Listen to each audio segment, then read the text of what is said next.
একটা বার চিন্তা করে দেখো, তুমি ছোট্ট ছিলে যখন তুমি মায়ের উদরে ছিলা, মায়ের পেটের ভিতরে যখন তুমি ছিলা, মায়ের পিঠের ভিতর থেকে যখন তোমাকে বাইর করা হলো, দুনিয়ার জমিনে তোমাকে যখন বের করা হলো, যখন তুমি দুনিয়ার জমিনে আসছো, তোমার কিন্তু কান্না ছাড়া কোনো ভাষা ছিল না। ছিল?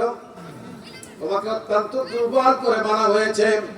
খলাকাল ইনসানা দাঈফা, আল্লাহ মানুষকে অত্যন্ত দুর্বল করে আল্লাহ তৈরি করেছেন।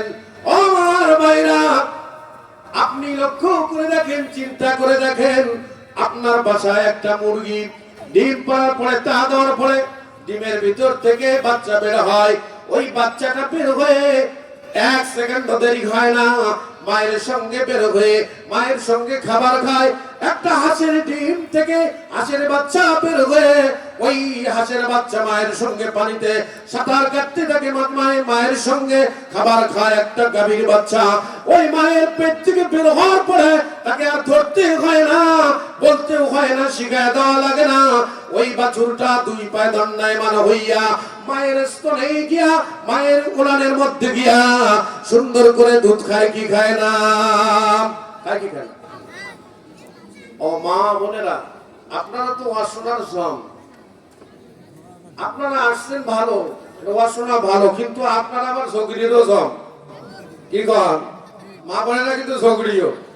এত ঝগড়া আপনাদের এলাকায় ঝগড়া আছে কিনা জানি না, কিন্তু আমাদের ওই এলাকায় হাই সর্বনাশ, খালি ঝগড়া লাগে। আর বাকি কোন দিন কি হয়েছে সেটাও তুলে ধরে, জোরে কোন ঠিক না ব্যাঠি? ও মা, ও ঝগড়ি মায়েরা, ও আমার ঝগড়ি ফুবুরা, ও আমার ঝগড়ি বোনেরা, মাহবুব কর্তৃপক্ষ এখনো হিমশিম খাওয়া যাচ্ছে, এখনো হিমশিম খাওয়া গেছে। আপনারা জায়গা দখল করেছেন, মহিলাদের একটা অভ্যাস, এবার হিংসার গাইড, জোরে কোন ঠিক না ব্যাঠি? ওমা পাতিত কাকু পাড়া দিয়ে দেয় না।